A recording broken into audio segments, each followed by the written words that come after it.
Hi, இந்த vlog வந்து Sunday எடுத்த விலாக் தான். இந்த வாரம் எங்கள் வீட்டில் வந்து ஸ்பெஷல் ஐட்டம்னு சொல்லலாம். அது என்னென்னா தலைக்கறி குழம்பு தான். தலைக்கறி ரொம்ப நாளாகவே எடுக்கணும்னு சொல்லிகிட்டே இருந்தார். ஏன்னா மோஸ்ட்லி கெடா விருந்து இது மாதிரி போனால் மட்டும்தான் தலைக்கறி வந்து சாப்பிடுவோம். தனியாக எடுத்து வீட்டில் இது வரைக்கும் செஞ்சதில்லை. ஆனால் ரொம்ப நாளாக அவர் கேட்டுகிட்டே இருந்தார். இன்றைக்கி எடுக்கணும்னு சொல்லி காலையிலே போய் எடுத்துகிட்டு வந்துட்டார். நானும் இது வரைக்கும் இந்த குழம்பு வச்சதில்லை. ஃபஸ்ட் டைம் ட்ரை பண்ணி பார்த்தோம். ரொம்பவே சூப்பராக டேஸ்ட் வந்திருந்தது. நல்லா சாப்பிட்டுட்டு அதுக்கப்புறமா பசங்க 2 பேத்தையும் கூட்டிகிட்டு எங்கள் தாத்தா வீட்டுக்கு வந்து போயிட்டாரு.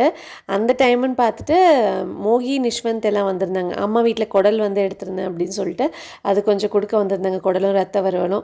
அவங்க வந்த நேரம் நல்லா மழை பெஞ்சுது. கொஞ்ச நேரம் 2 பேர் ஜாலியாக விளையாண்டுட்டு அவங்க கிளம்பி போனதுக்கு அப்புறமா நான் கொஞ்சம் துணி துவைக்கிற வேலை இருந்துச்சு. அந்த வேலையெல்லாம் முடிச்சுட்டு ஈவினிங் வந்து கொஞ்சம் சிக்கன் வந்து கிருஷ்வன் தலைக்கறி சாப்பிட மாட்டான். அதனால் அவருக்கு சிக்கன் வந்து எடுத்து கொடுத்துருந்தாரு. அதை வந்து நான் மசாலா போட்டு பெரட்டி வச்சு ஒரு 5 o'clock பக்கமாக வந்து பொரிச்சு எடுத்தாச்சு.